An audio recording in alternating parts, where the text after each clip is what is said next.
Welcome to Player Prop Picks with the Professor, the show where a real statistic professor gives you player prop tips. I'm your host, Professor Size, and in this episode of Major League Baseball props, I've got 6 to 7 picks that I think make for good bets for games scheduled to be played tonight, Friday, July 7th, 2023.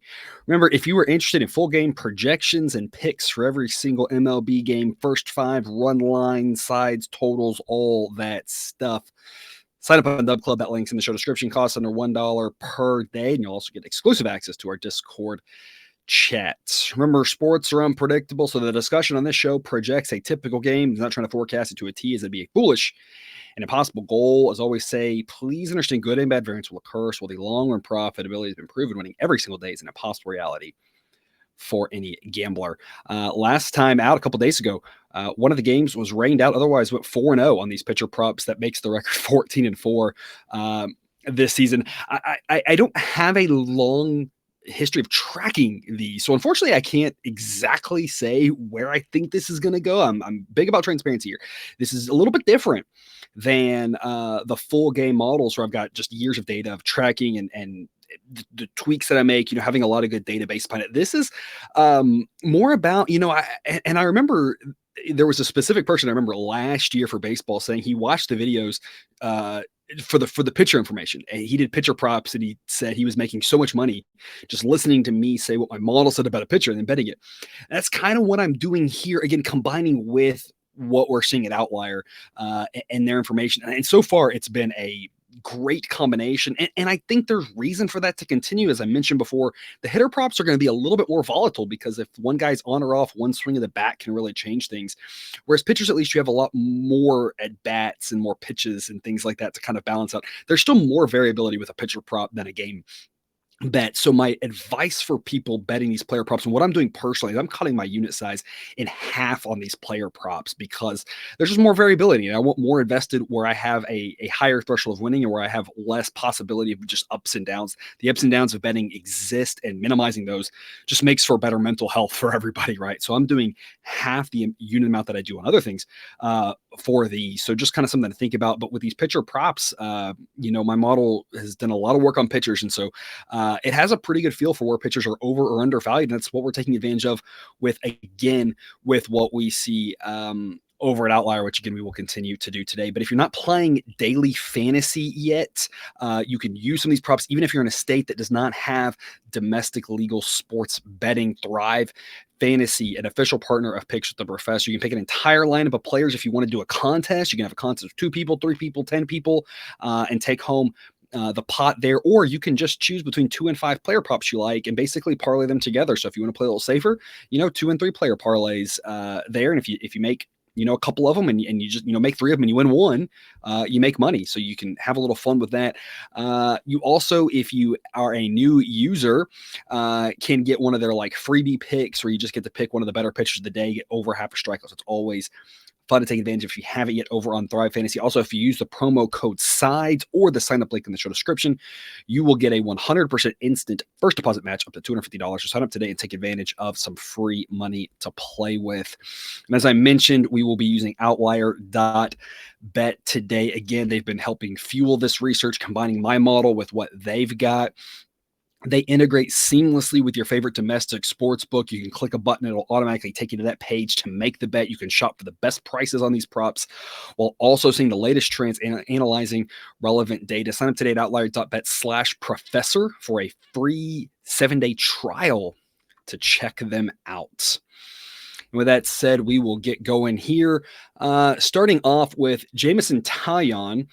Under 4.5 strikeouts at plus 127. And again, as I mentioned last time, one of the things I do is I kind of just scroll through and see what do they think's plus expected value. And then I kind of filter off that based off what I like, based off what my model says. And I mean, this one's just a little bit, Taillon's been so terrible this year. I think we all kind of know that. He has had a couple of games here of late where he's had higher strikeout counts, but he's still just given up a ton of runs and not been a great pitcher. He's been, look at some of these outings, have just been terrible. His longest outing of the year, only one time he's made it 6 innings. And he's obviously been disappointing if you're a Cubs fan. Not that this Yankees offense is great, but plus odds in this under 4.5. He hasn't reached this number. It's been 50-50 so far this season. So the fact that we're getting plus odds on this surprises me. I love this at plus 127 here. It's a lot about the price, no different than a full game. I would not bet this at minus odds, but at plus odds or better, I think this makes sense. At plus 127, according to Outlier, you've got a 4% expected value. And again, the benefit Outlier, you just click right here, add to my picks, and it'll go ahead and add it to your picks, and you can click a button to take you right to where you can make that wager at one of the big four domestic sports books. But yeah, Taillon's just been so bad. I'm looking at this and I'm thinking about the outs prop as well. And something that caught my attention here, when you click over here to the outs prop, number 17.5, the under, I would have thought the under would be juiced at like, I don't know, minus 300. Obviously not that high, but something. He's only made it to the sixth inning one time. I don't know. I don't know what, again, the Yankees offense not great without Judge, but like, I'm just not sure how you can set this number at 17.5. Like, if it was me, I'm setting this at 15.5. Can he get an out in the sixth inning? Maybe even 14.5 with some juice on the over, because he's mostly been about a 5-inning pitcher this year. I don't know. Maybe they know something that I don't. It just surprises me that we're getting this good of odds here. I'm actually going to put a half unit on the under 4.5 strikeouts at plus 127 and a half unit on the under 17.5 outs at minus 125. And for official grading purposes, if we split these, I'll count it as a push, and one's plus odds, one's minus odds. If we get both, we'll get a win. If we don't get either, we'll take one loss. So I'm splitting my bet here between the two. We talk about how correlated these two are, so that's why I'm splitting the bet, not making a double wager on it. But as much as I don't love the Yankees offense without Judge, I just don't see what Taillon has done this year that gives me confidence that he's going to be able to go deep. I know there might be a little bit of, facing your former team, that sort of thing, but, at some point, as a major leaguer, you're going out there every day trying to do your best. You're always playing for your next contract, that sort of thing. So I don't think it's like he's been sloughing off this year and now he's just going to magically pitch well. He just hasn't done great this season. I think fading him makes a lot of sense. We're on the Yankees for the full game here, and I don't see why that wouldn't be accompanied with Taillon continuing to struggle.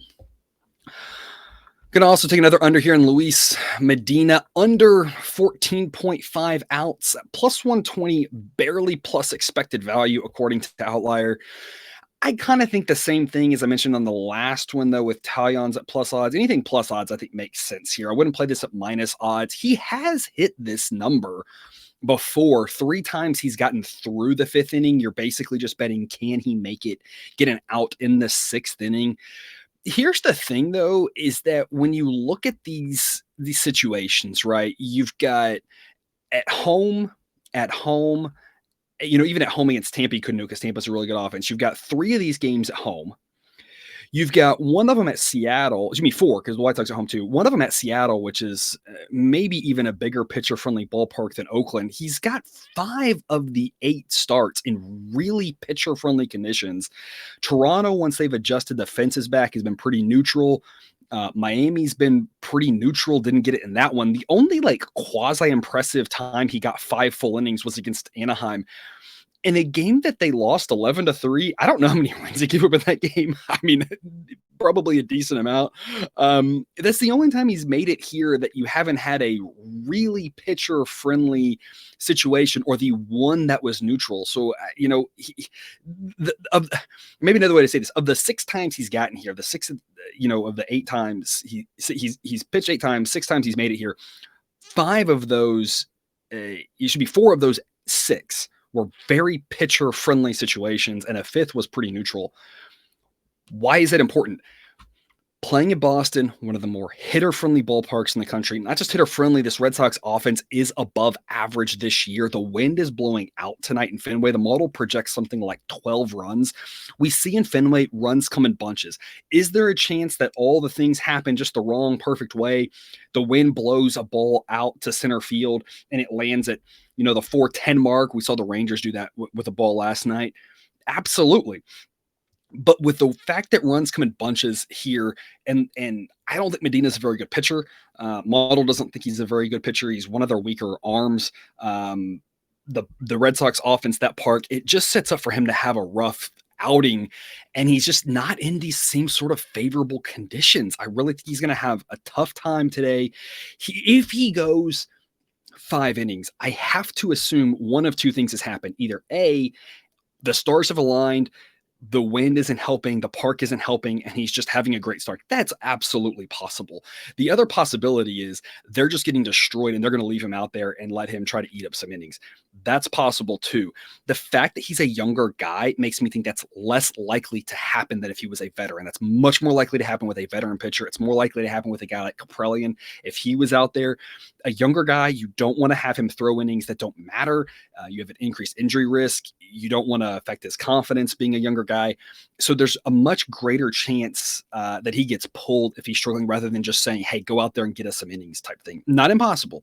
But I just don't see either one of those things being very likely. I really like this under 14.5. Anything plus odds makes a lot of sense in my mind. Give you an over here, Luis Castillo. You know, this Astros offense, mentioned on show today, not very good right now without Yordan Alvarez, even worse without Jose Altuve. Something else, my dad and I are big Astros fans, and we were talking about last time we got together, was the fact that the strikeouts are much higher this year. It's a very different team than in years past, with different guys getting at bats. They used to be one of the lower strikeout teams in baseball. Part of that was, Michael Brantley was a big part of that, and he, hasn't had an at bat this year. You've just got a lot, and it's not to say that some of the new guys aren't going to be okay, or they're not. It's not that they're terrible, so they just strike out a lot more. Castillo has been pretty 50-50, right around 6 strikeouts. You'll notice when he's missed this number, he's gotten to 6 a bunch of times. He's gotten over it 41% of the time, and another like 20-30% he's gotten right to 6. So you have 2 ways to play this. According to Outlier, this plus 152 is massive plus expected value. You have 2 ways to play this. One, split the over 6.5 with the over 5.5. You have 3 ways to play it. Split your wager. Just take the over 6.5, take the plus odds. If you take the bigger minus odds on the over 5.5, and this is one of the things that's great about Outlier, you can see we can check all the different things happening here. But over 5.5, you can see now he's hit that 3/4 of the time this season. The old Astros, I would say, yeah, they're going to put the ball in play, but I just don't know if that's what we're seeing in today's Astros. There are a couple guys like that still around, but it's just not quite the same. Back here, May 5th, that was a fully healthy Astros lineup, just a different setup today than it was back then. And so you can take this over 5.5, take a little bit more juice at minus 136. You can, again, split your wager. You can also do a little bit, and I don't do this a lot, I don't recommend this a lot, but a little bit of the same game parlay action. Some of y'all do that. It's very difficult market to excel in. So be very careful. The added juice there makes it really tough. So it's not something I recommend doing a lot of, but if that's something you're interested in, I'm just throwing out there, dropping the seed. If that's something you already do, over 5.5 with the Mariners to win might not be a bad look. If you don't ever mess with that market, just stay away. Don't ever get started with it, because it's just a rabbit hole that it's not going to be really profitable for you. But if you already are liking that type of thing, that might be one way to play an over 5.5, which you're a little bit more confident he can get that 6th strikeout. But personally, I think this over 6.5, I like the chance on the plus odds here. I just don't have a lot of faith in the Astros hitting good pitchers against weaker pitchers, and against lefties we've talked about. They do really well. We saw that last week, but you saw last night against George Kirby, they did not succeed. That's going to be the same sort of thing I think we see here tonight with Castillo. Talk about the correlation between outs and strikeouts. A lot of times when we talk about a strikeout prop, I look at the out prop as well. I'd rather play the out props. It's a little bit easier to predict, a little more consistent. Here's the issue with the outs, is that you're looking at 18.5, which is a much tougher number. He's gone exactly 6 a bunch of times. According to Outlier, the under offers slight positive expected value. He could absolutely go exactly 6, but I don't really want to mess with this market. Honestly, don't know if 6 is more likely than 7 or not. This Astros offense being so weak makes me think he's more likely to go 7. You flip that with the Mariners bullpen is really good. So it's not like they need him to go out there and pitch longer. You kind of counter that with, well, maybe be nice to give the bullpen a little bit of a break, and then they can go, stronger here on Saturday, Sunday. Now that their two best pitchers in Kirby and Castillo have led off the first 2 games of the series. I don't know. I honestly don't know. If this was 17.5, I'd be thinking over. I think he can definitely finish 6. Problem is, you're not seeing 17.5 right now. There's no option to click that. So it's not in the market of these 4 domestic sports books. If you are seeing a 17.5 where you are, it's going to be massively heavy juiced. And so I don't know. If you have that option, again, you're talking about that same game parlay, over 17.5, probably not a bad look. I hate thinking about that. We lose a lot of the math. We don't really know what our expected payouts are, the probability. It just gets to be a headache to try to figure some of that stuff out. So again, if you're not involved in that, don't. But if you already are, that's something that I might look into as another way to play Castillo. I'd like him to succeed. I just don't know if I want to go over 18.5 outs. So I'm sticking to the over 6.5 strikeouts at plus 152 is really nice. Also go over on Jordan Montgomery, over 16.5 outs. A little bit of juice here at minus 145. Still pretty strong positive expected value here according to Outlier. He's hit this number 2/3 of the time. The break-even point for that'd be about minus 200. I wouldn't play it that high. I would play it up into the minus 160s, though. I think makes sense maybe up towards minus 170, but that's really where I stop the threshold. I don't know where this number is going to go. But I think, he's been really rolling as of late. Definitely a guy that, if you're a Yankee fan, you're really sad you got rid of here. He's hit it in all 6 of his last starts. I don't know what else to say. This White Sox offense isn't that good. It's not going to be really a hitter-friendly night tonight in Chicago, so it's not like it's a situation where he's more likely to get hit around. The White Sox aren't quite as right-handed heavy as they were last year. Last year, they were like almost all right-handed bats. Of course, losing a guy like Jose Abreu, affects that, right? So you have a situation where last year they projected to do so much better against lefties. This year they project to do a little better, but not by a lot. They're still a below average offense against lefties. I like Montgomery. I like what I've seen. I've thought he's undervalued. I've said this, if you watch the show every day, whenever I've talked about Montgomery, I think it's been 3 or 4 times this season, you've heard me say something to the effect that I think he's undervalued. And this is where I think we can have an advantage here is the model says he's undervalued. He's been cashing this. And so if you kind of been thinking, he's been undervalued, let's back his over, you've made a lot of money backing him. This, I think, is the smartest way to back something in this game. I like this one personally, simply because I don't really have a good feel for the actual game. I think it's priced pretty well as of now with regards to side and total. I think it's the only game today I'm not invested in until we get to the prop market. And I think this is probably better than either of the sides because I don't know what's going to happen in this game. Both of these teams have been really disappointing, but the one kind of constant here, and I think why I don't know what's going to happen is Dylan Cease, right? And we don't have to dive into that as much as it's just been, we know he was really good last year, been a little bit more questionable this year, and he holds the key to what's going to happen, whether the game goes over under or whether the White Sox or the Cardinals win. And that's not to say that bullpens can't get involved or whatever, but I mean, he's going to be a huge determining factor in this game. And I don't know what to make of Dylan Cease. I do know what to make of Jordan Montgomery, though. So this way I don't have to worry about what Cease does.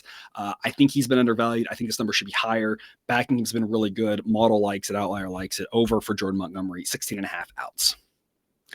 And then taking us to the last game here, I'm going to go a prop on both pitchers here in the Dodgers Angels. You already heard me talk about this over on TikTok or Instagram. Got the total of the day. I'm going over 9 in this one. I'm going to play under 5.5 strikeouts to Tony Gonsolin. You heard me talk about Gonsolin's been massively overvalued. He's been a guy I've been preaching for over a year now, has been extremely lucky. We've really seen that come back. His underlying metrics are terrible. He's gone under this number 2/3 of the time. I don't really know why it's minus 105. I love this number here. Only 1.5% expected value according to Outlier. But when you combine the fact that the model really thinks that Gonsolin's overrated, I'm a little higher on this one than they are. I'd play this up to minus 115, minus 120, minus 125. I mean, I really think he's going to have a hard time getting to this number. I just don't think he's very good. I think he's going to get run early. I like his under on strikeouts. You can see here, mostly been about a 5-inning pitcher, only, never gotten an out. It hasn't got an out in the seventh inning. He's only made it through six, right? It's going to make it hard to get strikeouts. I'm looking at his outs prop as well. I like the under 16 and a half here.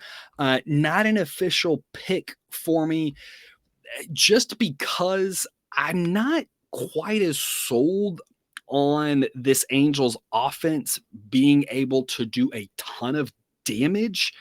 There's a couple of different ways this can go with Gonsolin. I think he might be a high scoring game, might be a 4-3 game in the sixth, and they might leave him out there a little bit longer. There's just a lot of ways this can happen. I'd love to go under 18 and a half. You're never going to see a number like that. He's been right around this number, even that he hasn't been that good. He's still been pitching deeper. So the way I'm looking at this one is my brain's going to, and I don't think this is a bad pick. He said it 58%, gone under 58% of the time. I just think that there's been clearly look, they lost 9-3 and he got through 6 innings. Lost 9-3, got through 6 innings. Lost 5-1, got through 6 innings. They've kind of like I talked about with Medina, right? They've been a little bit more keen on letting him go longer, even if he hasn't pitched well. So I just don't know and the Dodgers bullpen has been so overused, right? So there's just a lot of uncertainties for me on the outs. And that's why I think the strikeout under makes a lot more sense, because even when he's gone deeper, he hasn't really been, there's not really much correlation. You can see 6 innings, he hit it. 6 innings, he only had 2 Ks, right? 6 innings, he hit it. 5 2/3 didn't hit it, right? So there's not been as much of a correlation for him on strikeouts and outs. They might, because they've been letting him go deeper because all their starters are hurt, even Kershaw now at this point. So, I think the strikeouts make sense, even without Trout. That might hurt how much damage the Angels do to him, which might let him pitch longer, but I don't think it's going to help him miss bats. He hasn't been missing bats. He wasn't really missing bats last year. As you can see, went under this number 64% of the time. Even last year, he wasn't missing bats. He was just getting better results last year. And that's where we said he was getting lucky. But this is one of the things that foretold him his downfall. Was the fact that he wasn't missing a lot of bats. He did have some good games, absolutely, but 2 out of 3 games, he wasn't hitting this number. A low strikeout guy. I think that's the same thing tonight. I don't see him magically bouncing back, even though the Angels were without Trout. Their offense is still pretty average, and I just don't see that many strikeouts there. Also fading the Angels pitcher, fading both pitchers. Part of the reason why I'm going over on this game. Griffin Canning under 16.5 outs. Look at that, 7% expected value at even money. He's pitched better as of late. You can see he's gone under this number more than half the time this year, but made it through 6 innings exactly in 5 of his last 7 starts. And in one of those, he actually made it through a 7th. Here's the difference, though. Let's look at how many of those were against the Dodgers. Well, none. One of them was at Colorado. This one is very impressive. Don't get me wrong. That is a very impressive start. But when we talk about Coors Field, we will say it's just weird. Like, most of the time it always affects the spin on the pitches, and most of the time that affects the pitchers. Sometimes it doesn't. We've seen lower scoring games at Coors, and some pitchers have success at Coors. It's more of a long term, more likely than not. That was a great outing for him. That doesn't mean that he can handle the Dodgers offense, right? That was a really impressive outing in that environment. But when you look back at this is, again, now we're talking about a Yordan-less Astros offense. He was able to get it when the Astros had Yordan in there. He wasn't able to get there. The White Sox offense, not great. The Royals offense, terrible. I just think this Dodgers offense, you're seeing them start to score a lot more runs here. Part of that is, they were playing the Pirates, but honestly, are the Pirates drastically different than the Angels at this point without Trout? I don't really see that much of a difference, right? The Angels offense, maybe a tiny bit better, but when you look at the pitching, Mitch Keller, Ohtani, those are both really good pitchers. They're pretty similar, right? Honestly, I think the Pirates bullpen might be a little bit better, right? They're pretty similar teams, and you saw what the Dodgers did there against the Pirates. I just think this Dodgers offense is too much here for Canning, and that's what Outlier's model is seeing as well, and why it thinks under, despite the trend. I think there's value on this pick because people are overreacting to this trend here for him. he'll be right around this number. He's really consistent. I mean, 1 7-inning start, 1 start where he got pulled before the 4th. Other than that, he's pitched between 5 and 6 innings every time. That is incredible consistency. I just think on the road against this Dodgers offense, it's more likely he consistently is right in that number and then falls on the slightly wrong side than the slightly right side. At home against a weaker offense, I'd flip the pick. But this Dodgers offense, too good, under 16.5 here is my final pick of the day. And that's all I've got for you here. Thanks for watching this episode of Picks with the Professor. Don't forget to subscribe so you can ensure the sports betting content provided on this channel is dropped right into your feed. Be back again in about a week. But until then, as always, best of luck. And remember, you can eat your betting money, but please don't bet your eating money.